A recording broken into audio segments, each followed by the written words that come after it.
Al-Fatihah.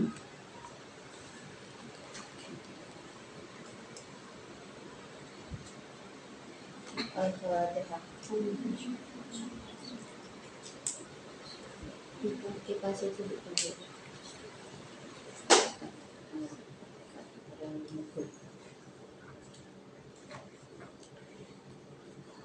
Akhirnya sekelas yang ini. Bismillahirrahmanirrahim. Kita masuk ke pembahasan mengenai konsisten. Apa yang pertama kali terpikir dari kata konsisten? Membosankan atau justru menantang? Nah, ini tentu beda orang, beda persepsi nggih, atau mungkin beda usia, beda persepsi. Mungkin sampean sakniki konsisten itu sesuatu yang belum pernah sampean raih, bener-bener sampean raih di usia kalian sekarang, konsisten dalam hal apapun, atau mungkin sudah nih, kalau gak ngerti nih, pencapaian konsisten seseorang kan beda usia, beda bentuknya, tergantung tergantung pola asuh, tergantung bagaimana watak asli anak itu sendiri, tergantung figur yang diidolakan. Kayak biasanya kita pada saat usia teenager, usia belasan tahun, pasti ada yang sosok entah teman, entah senior, entah guru yang diidolakan. Nah, biasanya akan mengikuti jejaknya. Jadi kan penting ya kita punya figur yang bisa kita lihat niku penting. Nah, ini otomatis apakah menantang, apakah membosankan, mungkin beda umur, beda jawaban, beda orang juga beda jawaban. Mungkin akan membosankan jika konsistensi tanpa landasan, tetapi akan menjadi tantangan yang menyenangkan jika konsistensi terbentuk oleh kesadaran atas apa yang sudah kita mulai dan sedang kita jalani. Kalau kita bayangkan konsisten itu dibayangno sampai kapan nih, pasti membosankan. Maksudnya lah, aku ngene iki sampai kapan lah? Pasti yang kebayang di kita ya hanya pertanyaan sampai kapan? Sampai kapan ya aku nglakoni iki? Sampai ya opo ya aku nglakoni iki? Entah apapun itu. Tapi pada kenyataannya yang seperti yang disebutkan di dalam Al-Qur'an bahwa di setiap pergerakan kita itu ada rahmat Allah. Maka setiap kali kita bergerak ada rahmat Allah di sana, otomatis setiap kita melakukan pasti ada yang dihasilkan. Ya, setiap kita melakukan pasti ada yang dihasilkan gitu. Maka konsistensi itu bukan sesuatu yang bukan sebuah pertanyaan yang mungkin sampai kapan ini akan menjadi berakhir gitu nih, tapi lebih ke konsisten di dalam menjalani proses itu sendiri. Maka lakukan segala sesuatu itu dengan sadar. Jadi akan lebih baik jika konsistensi itu terbentuk oleh kesadaran. Nah, ini penting, sadar. Sekarang sedang makan, disadari kita sedang makan. Sedang puasa, ya disadari kita sedang puasa sunnah gitu ya misalkan. Bahkan dalam hal-hal kecil. Jadi rutinitas sehari-hari itu kalau bisa jangan hanya sekedar ritual ya, tapi disadari sebagai sebuah pekerjaan yang penting. Jadi kalau konsistensi itu berlandaskan pada pada kesadaran, insya Allah nggak akan berat ya. Jadi kan pada dasarnya apa sih konsisten itu? Mungkin kalau dalam bahasa Islam ada istilah istiqomah. Apakah istiqomah itu ada ujungnya? Ya, istiqomah itu sebuah kebaikan yang kita lakukan terus-menerus, gak sampai kapan-kapan, ya sampai fisik kita wis gak iso melakukan. Nah, contohnya misalkan kita sholat dengan berdiri, sholat saja nih, syariatnya sholat kan juga gitu, sholat sambil berdiri sampai kapan? Ya selama iso berdiri lakukan sholat dengan berdiri kan begitu. Nah, nanti kalau sudah sudah semakin tua gitu nggih, atau suatu ketika terkena ada penyakit, nah di situ baru mendapatkan keringanan. Nah, seperti itu sebenarnya bentuk konsistensi. Memang kita tidak akan bosan kalau kita sadar, ya, kita sadar kita melakukan itu tidak akan membosankan. Landasan konsistensi bukanlah sesuatu yang tidak berjangka sampai membuat kita bosan. Namun lebih menarik dari itu, konsistensi adalah tentang menjaga ritme emosi untuk menyelesaikan tugas harian dan beristirahat saat lelah, lalu mulai lagi saat siap.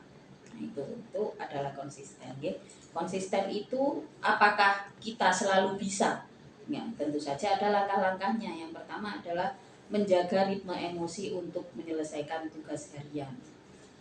Seburuk-buruknya mood kita, ya, seburuk-buruknya emosi kita sehari-hari itu usahakan bisa terjaga untuk menyelesaikan tugas harian.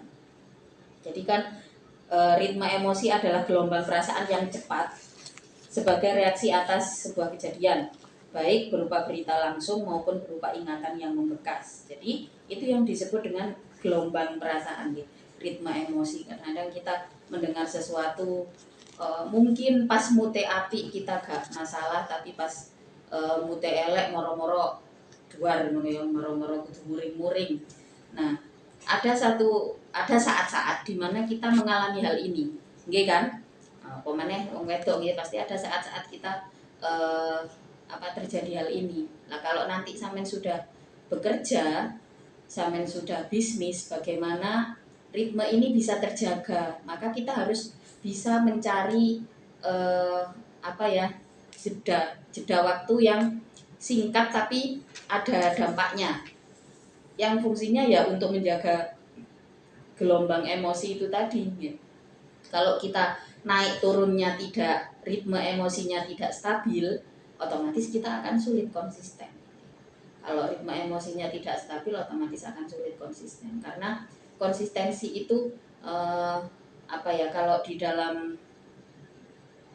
kalau istilahnya di kitab itu ada istilah apa sih sing makna Jawa iku meseso ya Allah jenenge.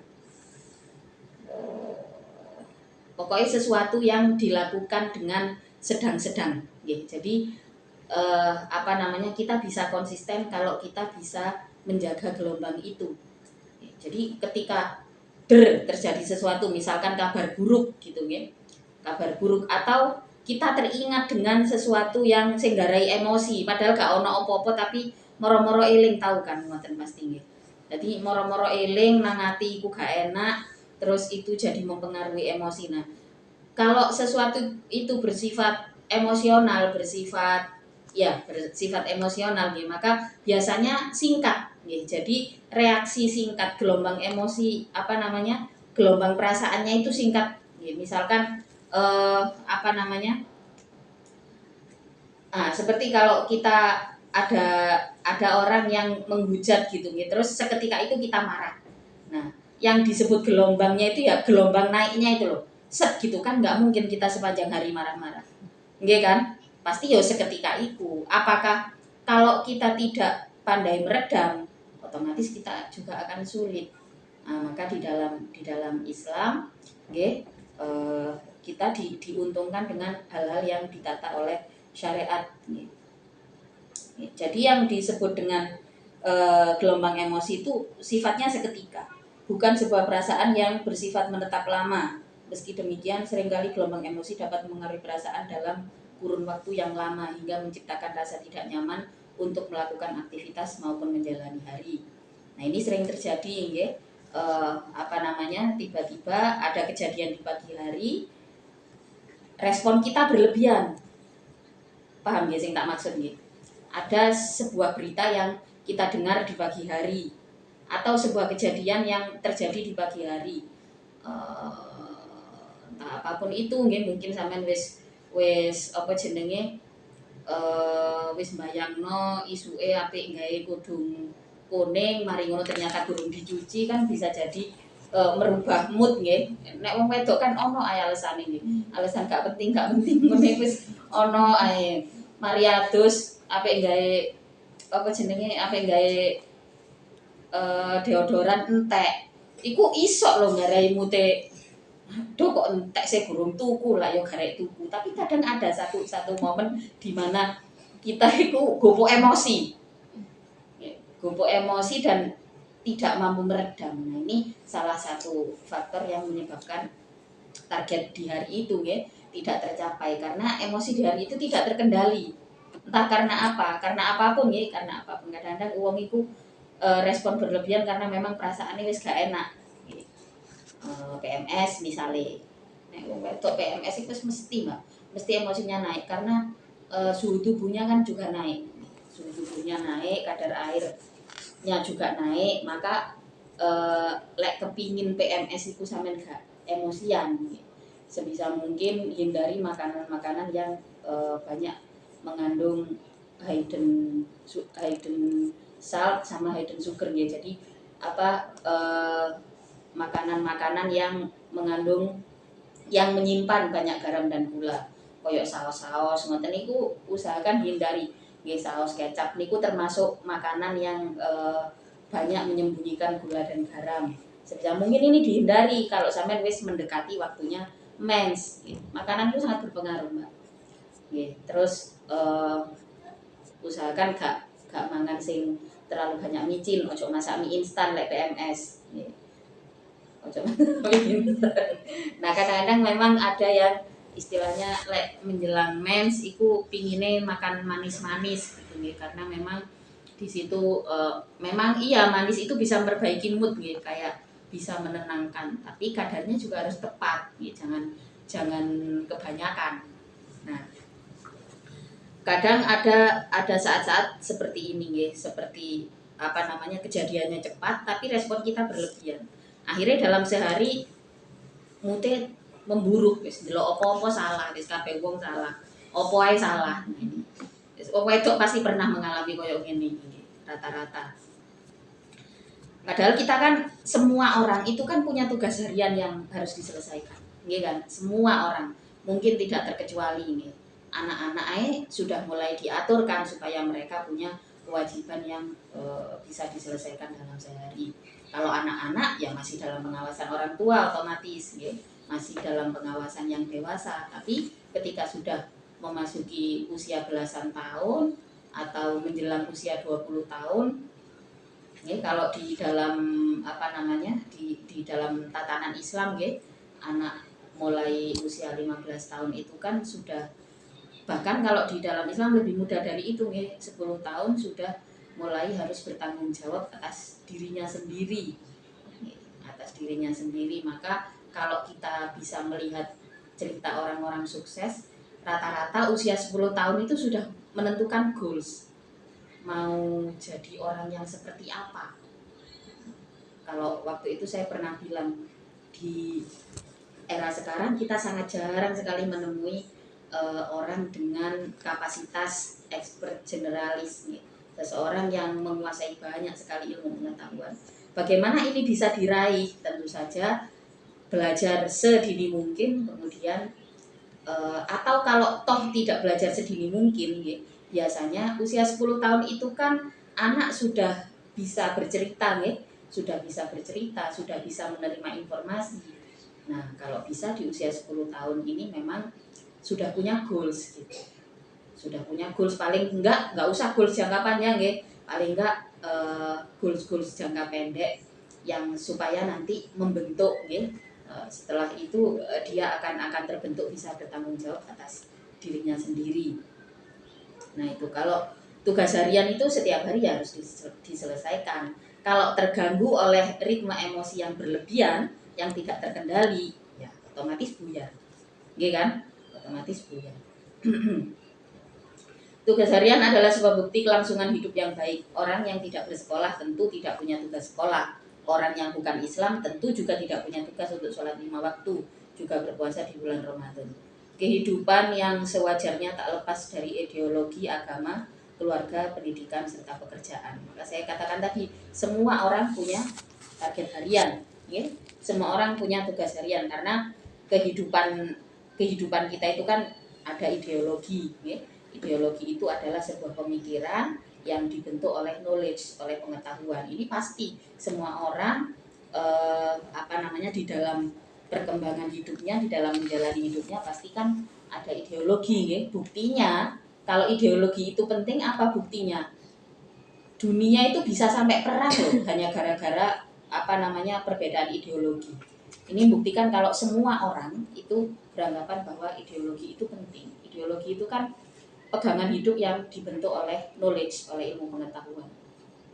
Dan kita sebagai bangsa yang sudah merdeka pasti punya ideologi. Setidaknya kita menyadari sebagai bangsa Indonesia kan harus beragama, ya kan, harus berpendidikan supaya bisa bekerja.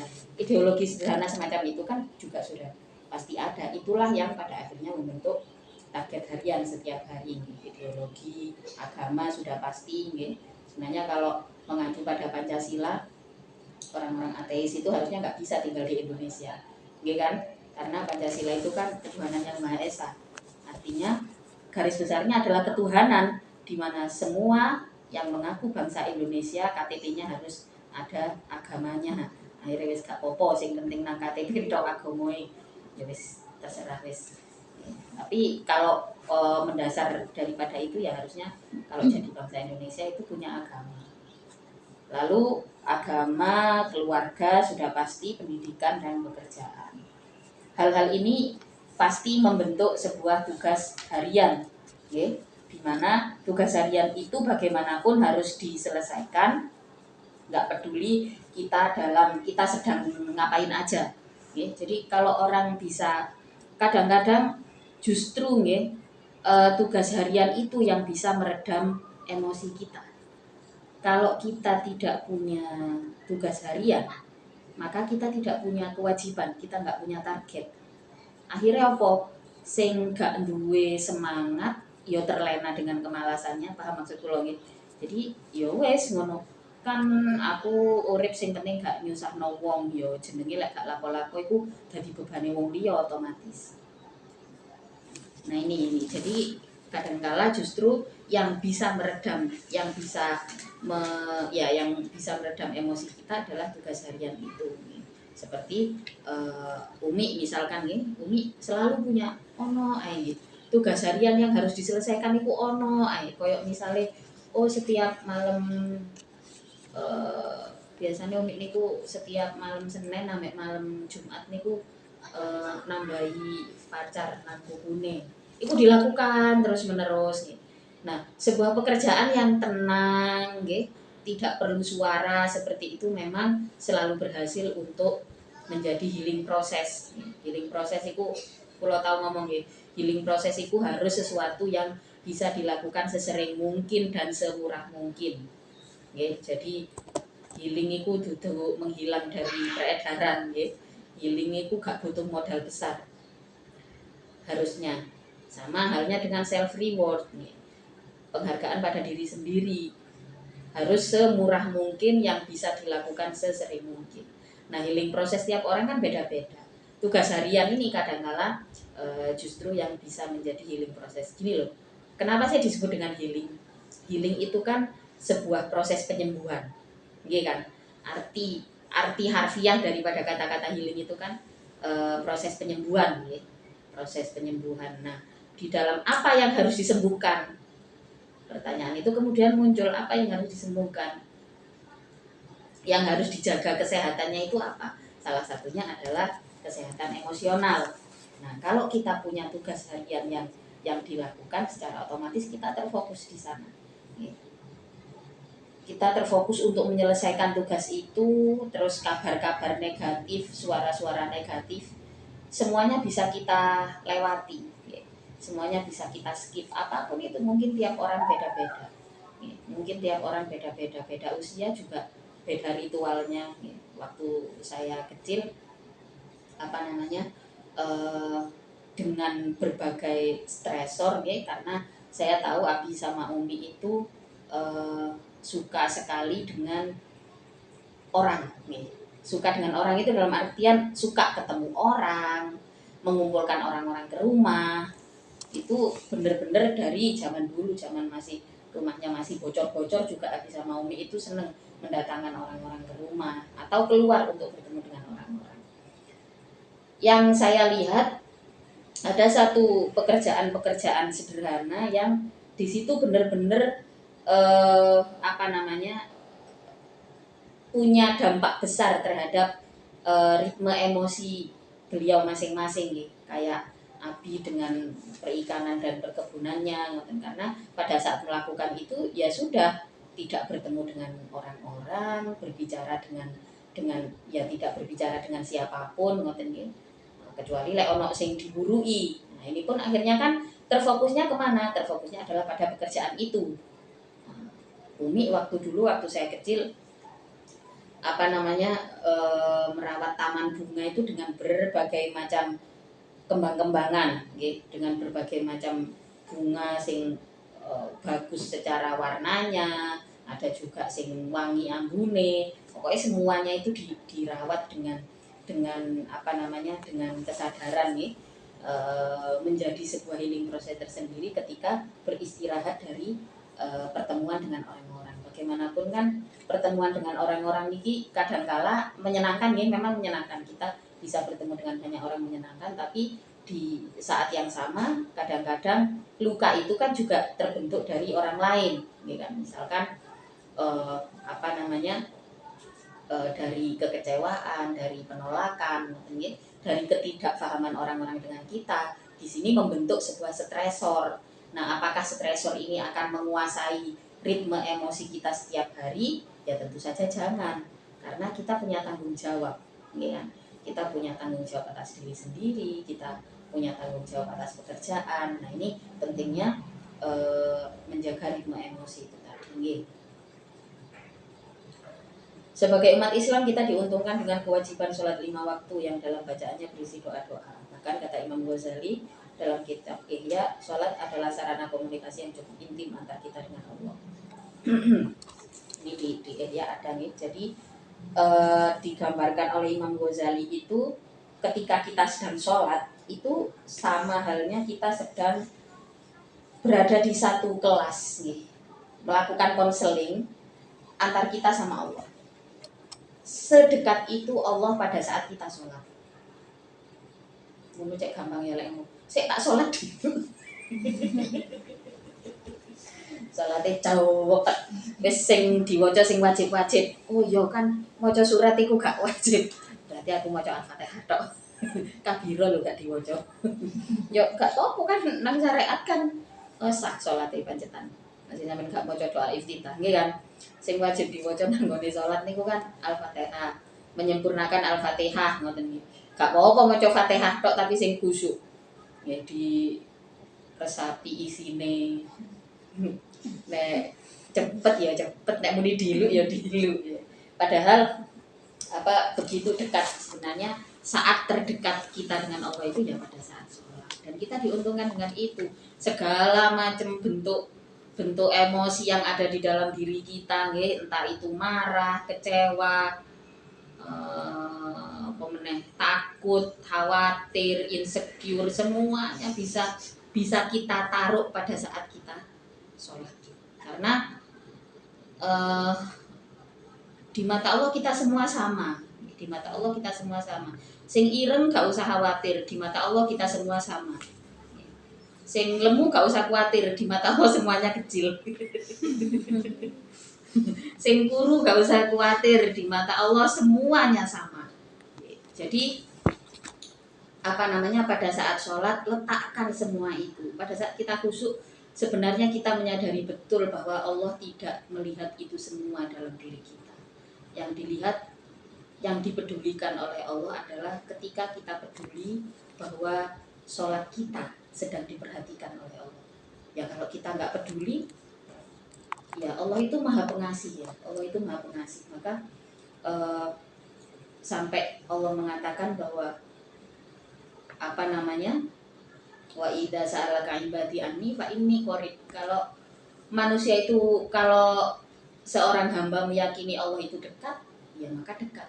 Tapi kalau tidak ada, ya itu nih Allah akan ya sudah, yang penting dia sudah sholat. Mungkin secara syariat sholat kita sudah sah. Makanya kan kalau ngomong wis sing diwaca sing wajib tok, maca Al-Fatihah tok lho gak apa-apa.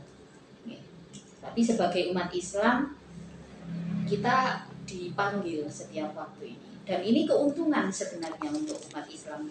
Kalau di dalam apa namanya kalau kita konseling psikolog gitu, ada istilahnya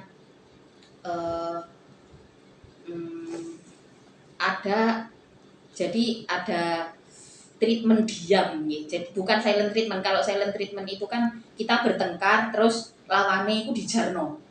Terus kini mau meneng dengan upaya masih oke nih sing salah tetep kono cak sing jaluk sepuro elek gilek silent treatment itu. Tapi ada yang satu di psikologi itu ada istilahnya kita bener-bener dalam posisi harus diam nggak bicara dengan siapapun gitu. Jadi benar-benar waktu itu untuk kita sendiri tidak bisa diganggu oleh siapapun gini dalam kondisi sakit mental tertentu gitu tentunya boten semua orang melakukan ini harus melakukan ini tapi kayak misalkan orang bipolar gitu yang memang kondisi apa namanya kondisi emosinya itu naik turunnya cepat sekali gitu. Satu momen dia sangat percaya diri tiba-tiba bisa benar-benar down yang benar-benar ngerasa jatuh nggak bisa dibayangkan nih kalau bipolar syndrome itu satu penyakit mental yang harus terus minum obat sampai mati kudu ngombe obat terus jadi sampai kondisi mentalnya itu tidak bisa ditenangkan oleh apapun oleh kalimat apapun oleh ritual apapun hanya bisa tenang dengan menenangkan saraf-saraf tertentu sehingga emosinya menjadi tenang. Ini kondisi kejiwaan apa namanya? Memang kondisi mental yang sedang sakit, maka apa namanya? Nah kalau di dalam Islam ada sholat, apakah berarti umat Islam itu nggak perlu konseling ke psikolog kalau dalam kondisi sakit mental yang tertentu? Bukan begitu, tapi kalau di dalam sehari-hari umat Islam punya diuntungkan dengan ritual sholat 5 waktu. Jadi sholat 5 waktu itu ya usahakan lakukan dengan khusyuk lakukan dengan benar-benar hadir kan sholat itu kan cuma berapa menit sih, kan? Cuma berapa menit sih kadang-kadang makanya kalau di dalam fikih itu kan nek kudu nguyuh ya nguyuh dhisik kan ngono. Gak oleh salat ambek ya salate sah-sah ae, tapi kan makro teng mriku nggih kan. Nek kudu ngentut ya mending ngentut terus mari ngono wudu nggih daripada salat ambek ngentut. Nah ini bahkan dalam kondisi tertentu ketika kita sedang safar atau sedang banyak pekerjaan, kondisi lapar jangan dulu melakukan sholat, makan dulu baru laksanakan sholat. Saking apa sih? Mungkin karena sholat itu sebenarnya sebentar dan hanya butuh konsentrasi kita sebentar saja. Meletakkan semua urusan, meletakkan semua beban pada saat sholat. Kalau kita benar-benar bisa khusyuk, disitulah kita bisa merasakan Allah begitu dekat, terutama pada saat sujud. Terutama pada saat sujud itu adalah posisi paling dekatnya, paling mendekatnya Allah pada kita. Kalau kita percaya. Kalau kita percaya mungkin sampai saiki mulai pikiran kapan ya aku iso nangis sholat 5 waktu aja iso nangis itu temukan momen itu temukan momen itu kalau sampai bisa sekali atau 2 kali saja menemukan momen itu sampai akan bisa merasakan betapa sakralnya sholat fardu ojo kok sampai hanya berpikir oh tahajud itu fadilahnya gede gini. Tahajud itu memang fadilahnya besar karena malam malam itu punya kesaktiannya sendiri memang Tapi kan itu ibadah sunnah. Alangkah baiknya kalau ibadah wajib otomatis pahalanya berlipat ganda. Karena kan bagaimanapun pahala ibadah wajib itu tetap lebih tinggi daripada ibadah sunnah. Jadi wis aku manut tahajud wis khusyuk kok wis sholat subuh saono wis Jadi tidak seperti itu. Jadi usahakan temukan kekhusyukan sampean. Karena gini loh, kadang-kadang sampean mungkin lebih khusyuk pada saat sholat malam karena di situ mungkin krono sepine bengi ya, mungkin sampean iso nangis, ngono nggih. Mungkin sampean dadi iso berpikir kok aku ngene-ngene ae, sampean dadi iso berpikir ya apa ya caraku nyenengno wong tuwa. Aku di masa depan jadi orang yang seperti apa ya. Itu karena memang sepinya malam ya menjadikan kita bisa khusyuk seperti itu.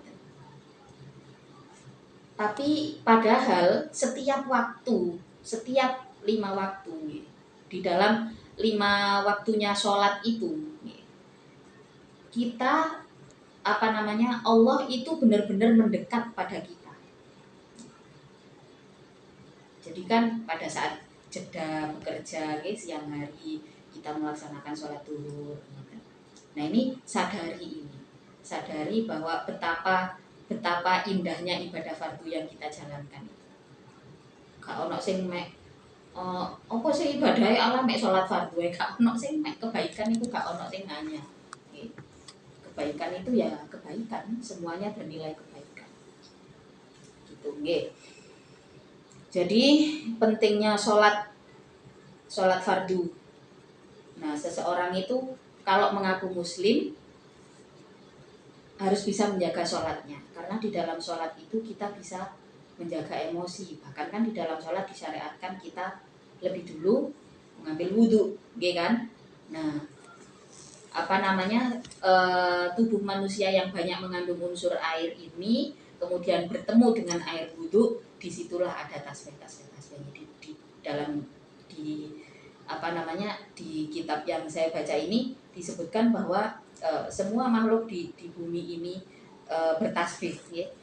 Karena yang bisa banyak sekali berbuat hanya manusia, ya. Manusia bisa makan, bisa minum, bisa berjalan, bisa bekerja, ya. Sementara air ya hanya mengalir.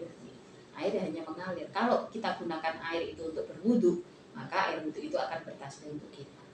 Inilah yang menjadi sebab bahwasanya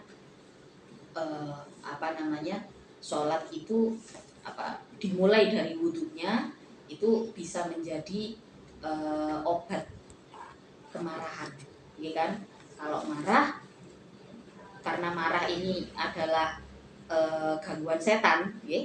Marah ini sifatnya adalah panas, maka dinginkan dengan air wudu.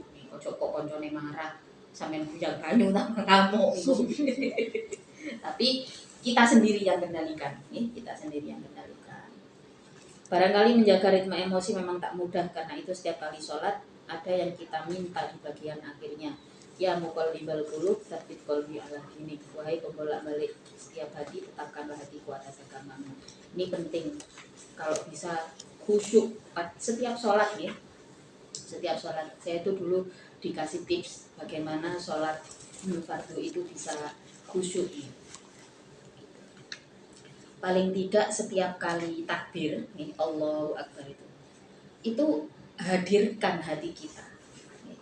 Kalau setiap takbir kita bisa khusyuk, insya Allah sepanjang sholat kita akan khusyuk. Jadi pertama, perhatikan Fatihah di rakaat pertama sekhusyuk mungkin. Pahami arti surat Al-Fatihah dan rasakan itu pada saat rakaat pertama. Insya Allah sepanjang sholat kita akan khusyuk. Lalu yang kedua, hadirkan hati kita setiap kali takbir. Jadi saya masih ingat, kalau nggak salah waktu itu, ya saya di pondok masih sefir, ya. Kira-kira umur 9 tahun, apa 10 tahun gitu.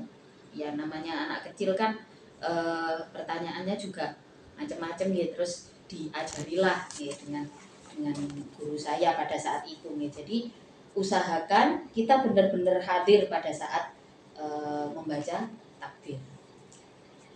Itu saya berusaha terapkan setiap kali sholat. Kadang-kadang kalau kita lebih muda itu berusahanya lebih keras, gitu kan? Mungkin kalau sampean sekarang udah mungkin kalau usia lebih dewasa itu lebih sadar, tapi untuk berusaha lebih keras itu biasanya gak lebih menyadari, yo.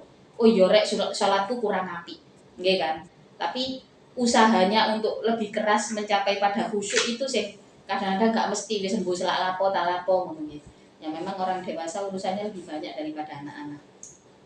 Nah, paling tidak dua hal itu, perhatikan Fatihahnya, kemudian perhatikan bacaan takbir. Terus ini usia saya berjalan terus ada bener-bener 1 tahun penuh kalau nggak salah nih, saya sekitar usia 14 sampai 15 tahun itu iki cerita guys, kula mboten gak ngono-ngono nggih. Setiap kali sholat 5 waktu iku iso nangis pada saat baca Al-Fatihah, di ayat wailul maghdubi alaihim waladhdallin itu gak kuat, mesti gak kuat. Bener-bener pengalaman spiritual pada saat usia niku luar biasa. Akhirnya bagi kula sholat 5 waktu niku penting banget nih, untuk menjaga ritme emosi. Kayak kadang-kadang ritme emosi itu kan macam-macam. Kita marah itu juga gelombang emosi kita naik, gitu kan? Atau gelombang emosi yang sedang naik adalah terlalu percaya diri. Akhirnya kita jadi koyok merasa sing paling lah, paling taat, mungkin paling api, mungkin ibadahku paling sregep, ngoten nggih. Kalau kita bisa hadir pada saat sholat, nih, gelombang emosi yang tidak stabil itu benar-benar bisa ternetralisir. Saya memang ada pengalaman spiritual yang luar biasa dengan sholat 5 waktu. Nih. Jadi momen dimana pulau sudah selesai menjadi murid, nih, kemudian saya mulai mengajar memang dari usia 14 tahun, itu adalah saat-saat terberat dalam hidup pulau menurut pulau. Karena di usia itu saya harus bertanggung jawab pada sebuah pekerjaan yang berat menurut pulau. Ya lalu terjadi banyak sekali benturan persepsi, gitu. Saya juga sempat mengalami depresi. Jadi punya pengalaman spiritual yang luar biasa dengan sholat 5 waktu. Jadi pada saat baca Fatihah, kemudian pada saat baca ya muqallibal qulub tsabbit qalbi ala dinik. Kalau sampean bisa Mbak Lim, setiap ya muqallibal qulub tsabbit qalbi ala dinik ini bisa benar-benar khusyuk nih. Insya Allah nanti kalau sampai ke Mekah Madinah, insya Allah juga kerasa bacaan ini. Kan kalau di Raudhah itu kan kita sholat berdesak-desakan nih. Bukan usahakan nih. Kalau di sini kita biasa minta diberi ketetapan iman ini dengan sungguh-sungguh. Kalau di tempat yang kita benar-benar berdesakan itu, nantinya juga kita bisa kayak merasa bersambut, ngoten lho Mbak kalimatnya. Nah, jadi apa sih inti daripada sholat 5 waktu itu? Intinya adalah ya perhatian Allah nih, perhatian Allah pada kita. Karena yang sebenarnya yang paling sulit dihadapi oleh manusia itu sendiri kan nafsunya gitu. Nah, gelombang emosi yang tidak stabil itu kan namanya nafsu. Nafsu macamnya ada berapa? Gitu kan, ada paling tidak nafsu jelek yang setiap saat bisa datang lah, gitu. Kayak nafsu ammaroh, kemudian nafsu lawamah.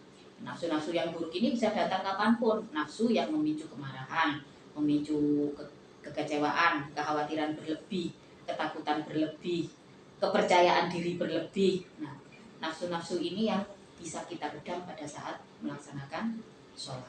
Okay?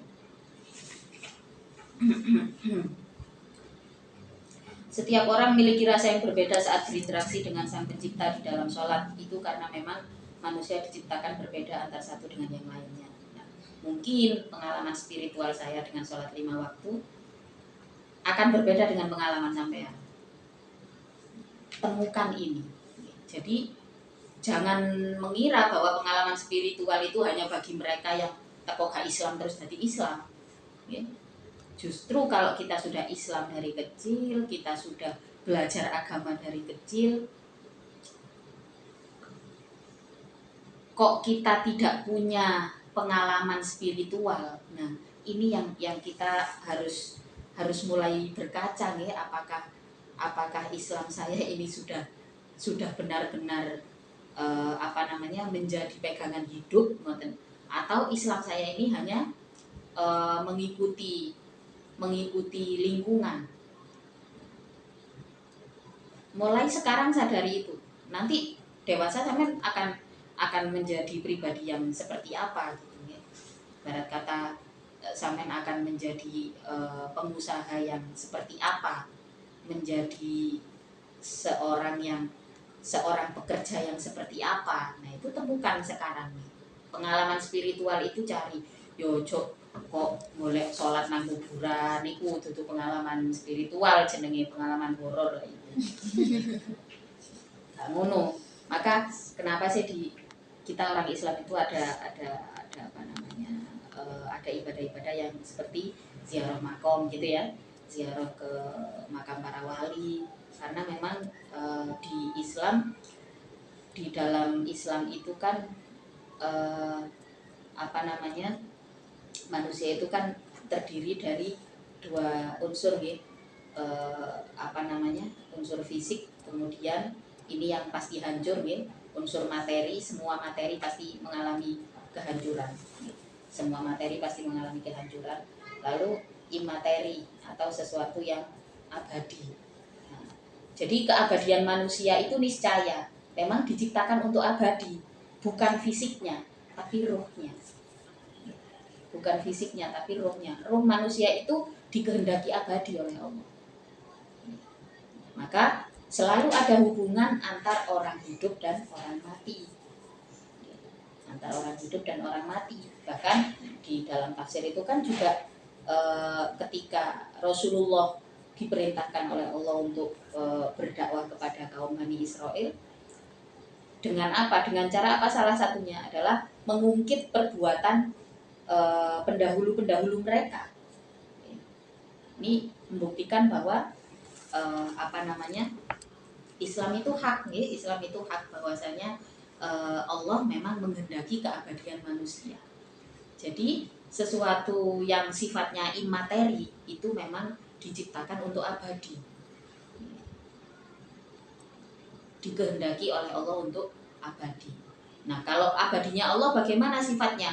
Abadi atas dirinya sendiri, tidak ada yang menghendaki. Kalau keabadiannya manusia itu dikehendaki. Kalau sewaktu-waktu aturan itu dirubah oleh Allah, ya itu haknya Allah. Itu haknya Allah.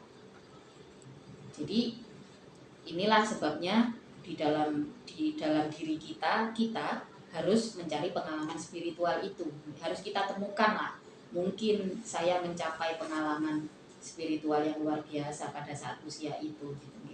Sampai mungkin akan berbeda lagi, dan pada setiap jenjang usia akan mengalami pengalaman spiritualnya masing-masing. Atasnya ibadah poso wae nggih, ternyata kita iso khusyuk. Ya, padahal kan poso itu poso pokoknya gak mangan. Ya apa khusyuke wong poso? Ya gak turu tok mestine nggih. Poso sing bener-bener bermakna teng mriku. Poso sing bener-bener dinikmati. Jadi ibadah-ibadah wajib itu cari pengalaman di situ. Kapan saya selalu dengan katakanlah dengan bangga saya menceritakan saya punya pengalaman spiritual dengan sholat 5 waktu saya. Kenapa? Karena setidaknya saya bisa berbagi bahwa ternyata ibadah wajib itu jangan hanya menjadi ritual. Jangan hanya menjadi ritual, nanti sewaktu-waktu kalau itu hanya menjadi ritual, ya ritual ibadah wajib memang kan harus kita jalani. Apakah itu hanya akan menjadi ritual? Tentu saja kan kita harapkan tidak. Sama halnya dengan kita wis gak usah sholat adus saya. Mandi kan juga gitu. Apakah kalau bagi arek cilik mandi itu ritual, soalnya kan wabot nek dikongkon adus. Nggih kan? Nah, karena bagi mereka adus rek ngono. Jadi males lah, pasti kebanyakan arek cilik iku bulet lek dijak adus. Bahkan pas sik didusi ibuke gak usah adus dhewe nggih. Gak usah adus dhewe, sik didusi ibuke ae males nih, karena bagi mereka itu ritual ngoten. Tapi setelah menyadari, oh ternyata manfaatnya mandi itu iki, akhirnya kan tidak menjadi sekedar ritual. Sholat pun hendaknya begitu. Ada banyak sekali manfaat sholat fardu. Di antaranya ya tentu saja kita kan harus menjalin relationship yang baik dengan Allah. Salah satunya yang dilakukan oleh Allah untuk bisa senantiasa berkomunikasi dengan kita, setidaknya mengingatkan kita bahwa Allah itu perhatian sama kita, itu adalah dengan sholat lima waktu. Nah, karena gelombang emosi manusia itu yaitu tadi, kalau nggak diingatkan kita akan terus diliputi kekhawatiran, akan terus diliputi dengan kesedihan gitu. Padahal semua yang di dunia ini memang bisa mengkhawatirkan, bisa mengecewakan, iya kan? Bisa menakut-nakuti, bisa memuji tanpa kontrol, tanpa kendali. Semua yang ada di dunia ini, tapi Allah tidak. Allah tidak peduli itu semua. Yang rahmat Allah senantiasa mencintai kita bagaimanapun kita, sekecil apapun iman kita, hidup kita akan tetap dijaga sama Allah. Rahmat Allah akan terus ada untuk kita. Karena itu sholat 5 waktu ini menjadi penting bagi umat Islam. Menjadi penting kalau sama Islam dijogo sholatnya, ditingkatkan kualitas sholatnya. Ini penting meningkatkan kualitas sholat, karena nanti kalau sampai sudah bekerja, misalnya tempat kerjanya jauh, harus bolak-balik ya apa sama ngerti sholatnya loh, berarti setiap hari kan harus jamak tak ngoten berarti setiap hari kan harus jamak. Nah kalau sampai tidak melakukan itu dengan sadar, tidak melakukan itu dengan baik, suwe-suwe abai, wes gak kober ya aku, ojo dikira mbak alumni pondok itu ya wakai sing tariku sholat. Nggih kan? Wis akeh lah sak pirang-pirang, mungkin nang lingkungane sampean ya ono. Akeh sing tariku sholat. Kenapa? Karena merasa karena tidak berhasil menangani gelombang emosinya. Merasa wis gak wis, atau bahkan setan itu pinter. Kan ada setan itu ngene. Wis awakmu wis elek gak ketrima gak sholatmu. Ya ono suarane setan sing koyo ngene.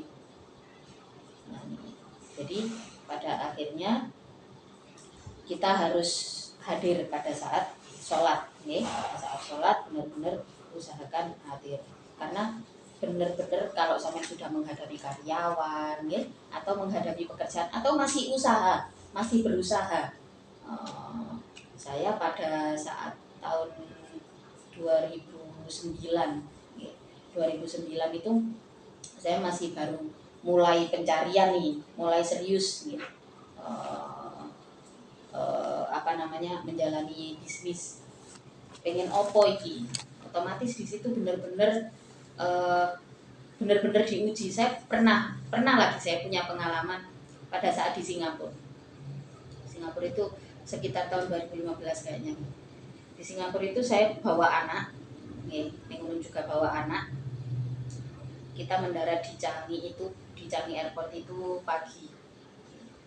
Changi Airport itu pagi, terus langsung ke event. Pada saat itu bertepatan ada, kalau di Singapura itu hari besar India, hari besar Dilwale itu dirayakan besar-besaran sak Singapura. Jadi isinya wong India tok sak Singapura itu.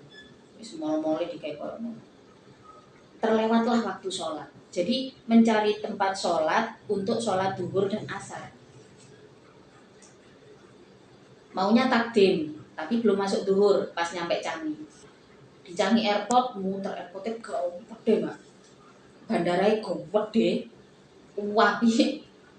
Ya gara bingung ya otomatis ya. Gak tahu pisan, gak ono gaete. Muter, kula bawa bayi. Mas Barik cek, Barik iku cek cilik, sik tak suruh gawe stroller sing saiki digawe bakri. Iku golek sak Changi ku nang ndi nggon sholat iki.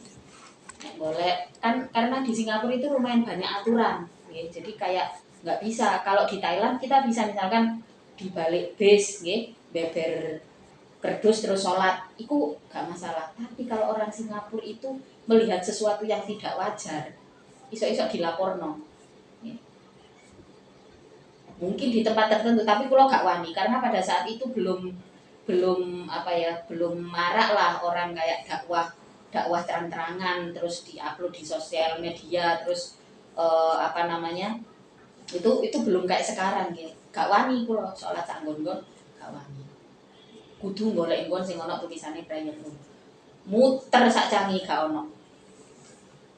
Akhirnya naiklah kereta bawah tanah.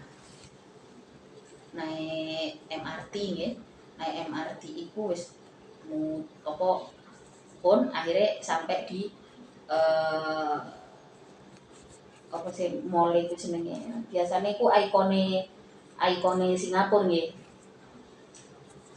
Marina Bay. Sampeyan golek di Google iku apik mall ini.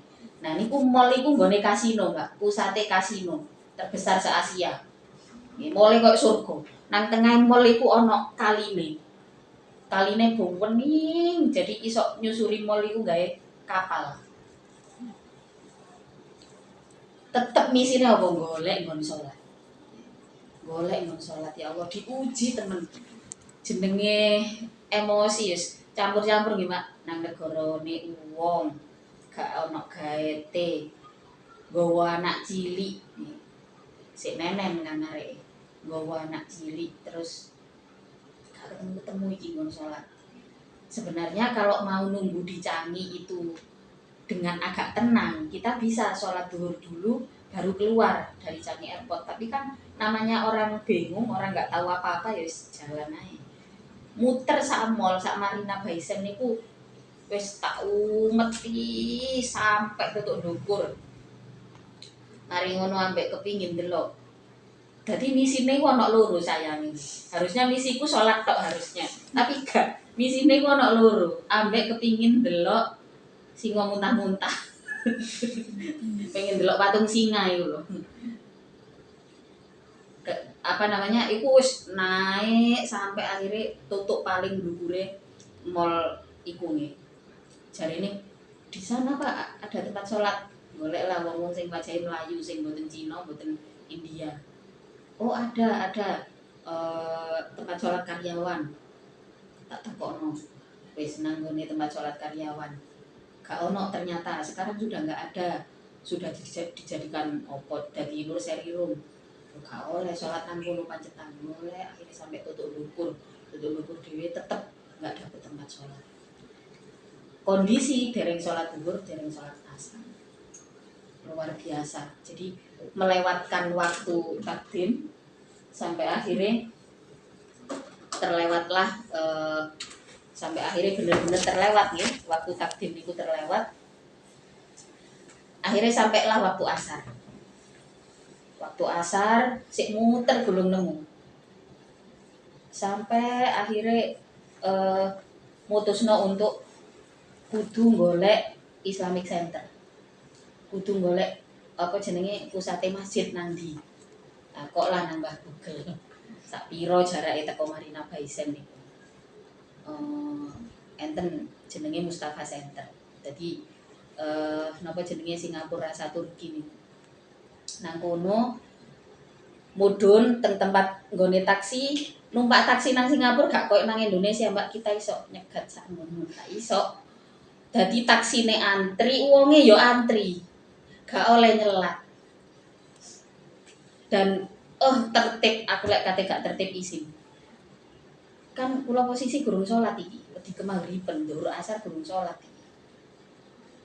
Nang ini bener-bener semuanya diuji nang kene nang ati wis gak kuwaru-karuan. Nggih. Wedi kuatir karena kita mungkin ada banyak akhirnya orang yang bekerja di luar negeri terus abai dengan sholat karena memang harus menyesuaikan banyak hal, terutama harus tahu tempat-tempatnya kan ngoten. Ya kalau yang pekerjaannya bagus otomatis selalu dapat prioritas pada saat waktu-waktu sholat. Jadi ngantri taksi sampai akhirnya dapat taksi terus jalan ke Mustafa Center. Yang di Mustafa Center itu pas sore kan padet banyak orang, otomatis taksi ini gak iso mandek nang ngarepe masjid. Mudhun maneh. Mudhun laku alhamdulillah lho. Dhuwur asar iku ketututan, Pak. Masih yo mari ngono, mari salam langsung aten maghrib. Mari salam langsung aten maghrib, akhire meneng nang ya Allah. Rasane kudu nangis nggih, ya Allah, sik dikersakno ngadeg nggih. Masih dikehendaki untuk apa namanya, untuk menghadap benar-benar dalam keadaan takut, karena ketika kita merasa bahwa sholat itu tidak sekedar ritual ya, otomatis ya kita merasa jiwa kita butuh melakukan itu nih. Koyok dene wong luwe sing sampai jaluk-jaluk untuk bisa dapat makan, nah seperti itu pengalaman yang luar biasa bagi kula nih, pengalaman yang luar biasa untuk menemukan tempat sholat di negara yang apa namanya, yang bukan mayoritas muslim, dan pada saat itu ada perayaan Dilwale di Singapura itu. Nek wis perayaan Dilwale ku wong sak India koyo nang Singapura kabeh. Wis raumpame airport ku dipenuhi ambek wong-wong India. Mall-mall wis koyo perayaan nang film-film ngene kok wis. Jadi itu menjadi pengalaman sholat yang luar biasa. Menjadi pengalaman sholat yang luar biasa, dan ketemu orang di sana. Ternyata Mustafa Center itu pendirinya adalah orang Minang, orang Indonesia. Termasuk masjidnya, tokoh yang mendirikan masjid itu adalah seorang wali yang datang dari Jawa sama dari Tanjung Pinang, mendirikan masjid di Mustafa Center itu.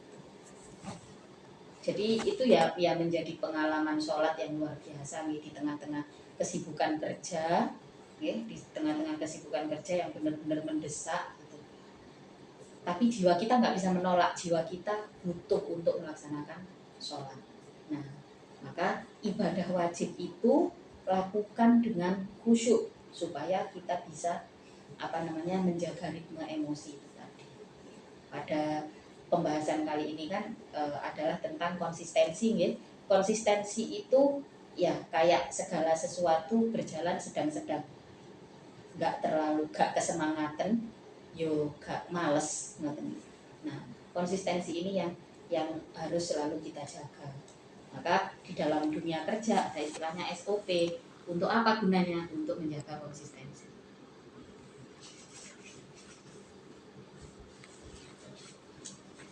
Oke, jadi itu. Jadi inti daripada pembahasan kali ini adalah menjaga ritme emosi itu ya salah satunya dengan menjaga sholat, dengan menjaga sholat. Nenek duwe wong tua, pasti sampean sering kan dipeseni dijogo sholate, karena masih yo serendah-rendahnya sampean menganggap pendidikannya wong tuane sampean niku lebih rendah, pengalaman spiritual nggak ada yang tahu, kan? Karena kalau Allah ingin menyentuh kita secara spiritual, menyentuh langsung kita secara spiritual, ya semuanya terserah Allah. Ilmu memang salah satu penunjangnya. Ilmu memang salah satu penunjangnya. Kayak misalkan kita sholat, kita tahu maknanya surat Al-Fatihah juga karena ilmu. Karena kita tahu pentingnya sholat juga karena ilmu. Tapi jangan salah, kematangan usia juga bisa menjadi faktor pengalaman spiritual. Maka kenapa di dalam Islam kita nggak boleh melawan sama orang tua, sama orang yang lebih tua? Bisa jadi apa namanya, otomatis amalnya sudah jauh lebih banyak daripada kita, kan?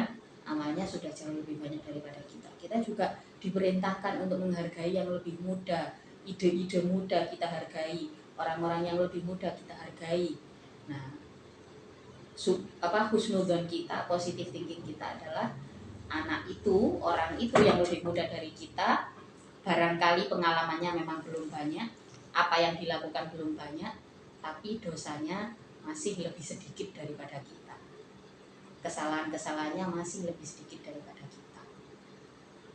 Nah, dengan demikian kita harus mendengarkan nek diomongi wong tua salate dijogo, iku ojo dianggap wala wis biasa, aku males soal nanggone mbah, nanggone budhe paling mek dipeseni wong njogo salate, aku yo wis iso salat. Mboten-mboten, karena kenapa orang-orang tua itu selalu berpesan begitu, karena mungkin pengalaman spiritual, mungkin sampean gurung tahu mengalami sing atase sholat 5 waktu sampean iso nangis, nek gak ambek sholat ambek kepidek kancane gitu. Pun Allah alam bisawab. Al-Fatihah.